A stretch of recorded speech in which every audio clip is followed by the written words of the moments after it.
નવસારીના ગણદેવી તાલુકાનું કછોલી ગામ અને અહીં અંબિકા નદીના કિનારે બિરાજમાન છે સ્વયં ગંગેશ્વર મહાદેવ.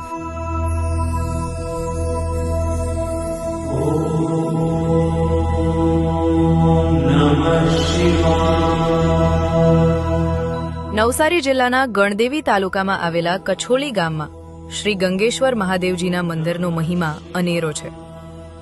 અંબિકા નદીના કિનારે પૂર્વાભિમુખ ગંગાજીના નામથી ઓળખાતું ઝરણું આજે પણ એક ખૂણામાં કુતૂહલના સંગ્રહ સ્થાન સમૂહ વહ્યા કરે છે.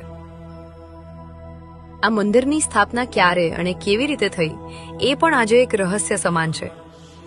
અંબિકા નદીના પશ્ચિમ કિનારે આવેલા મંદિર પાસે સેંકડો વર્ષો પૂર્વે એક બ્રાહ્મણ તપસ્વી જીવન પસાર કરતા હતા. તેઓ પગે ચાલીને પ્રયાગ અલ્હાબાદ જતા હતા અને ત્યાંથી ગંગા નદીના પવિત્ર જળમાં સ્નાન કરી પાછા ફરતા ત્યારે ગંગાજળનું એક ઘડો ભરીને લાવતા હતા. આ ઘડામાંથી દરરોજ આચમન કર્યા વગર ભોજન લેતા નહીં. આખા જીવનમાં આ રીતે બ્રાહ્મણ 3 વખત પગપાળા ગયા હતા. ત્રીજી વખત ગયા ત્યારે તેમનું શરીર અશક્ત થઈ ગયું હતું. આથી તેમણે મન ગંગાજીને વિનંતી કરી કે હે ગંગાજી, હું તમારા જળનું પાન કર્યા વિના ભોજન નહીં કરવાની મારી ટેક પારવામાં નિષ્ફળ જઈશ. તો માતા, તું મને માફ કરજે.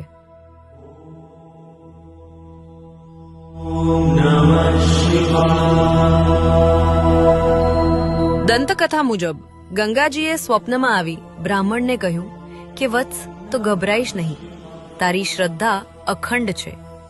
હવે તારે મારે માટે આટલે દૂર આવવાની જરૂર નથી. સ્વયં ગંગાજી તારા ગામમાં અંબિકા નદીના પશ્ચિમ કિનારે પ્રગટ થશે. આમ ગંગાજીના અનુગ્રહથી બ્રાહ્મણને શાંતિ મળી. બરાબર 3 વર્ષ પછી ત્યાં પૂર્વાભિમુખ ગંગાજી પ્રગટ થયા.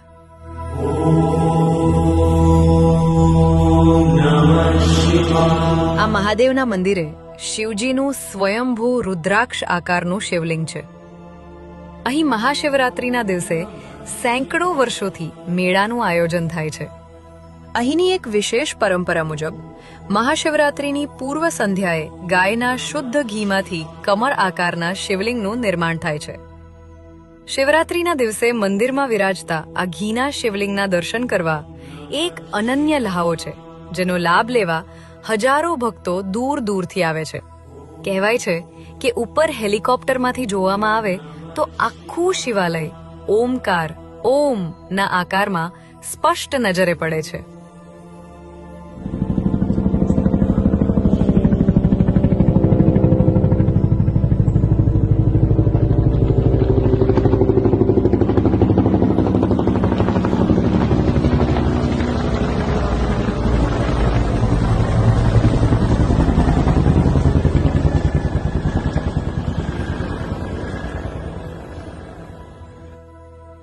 ગંગાજીના પ્રાગટ્યને લીધે આ મંદિરનું નામ ગંગા પ્લસ ઈશ્વર શ્રી ગંગેશ્વર પડ્યું છે.